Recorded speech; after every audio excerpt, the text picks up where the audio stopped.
মুস্তাফিজকে তার প্রাপ্য সম্মানটাই দিল চেন্নাই। বিদায় বেলায় কেক খাওয়ে মুস্তাফিজকে শুভেচ্ছা জানালেন ধোনি।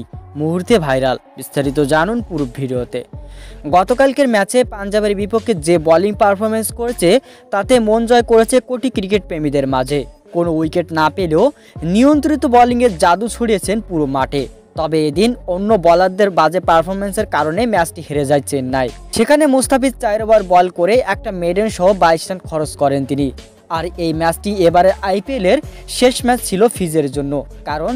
কারণ দেশের খেলার জন্য ছুটি শেষ হয়ে যাওয়ায় দেশে ফিরে আসতে হবে মুস্তাফিজকে। সম্প্রতি একটা ভিডিও ভাইরাল হয়েছে যেখানে দেখা যায় টিম হোটেলে মুস্তাফিজকে দিয়ে কেক কাটানো হয় এবং সেই কেক খাইয়ে দেন MS ধোনি। মুস্তাফিজ চলে আসার পরে চেন্নাই যে মুস্তাফিজকে খুব মিস করবে এই ভিডিওটি দেখে বোঝা যায়। মুস্তাফিজ এবারে আইপিএলে পুরো ম্যাচ খেলানো উচিত ছিল কিনা মতামত জানাতে পারেন কমেন্টস করে। ধন্যবাদ।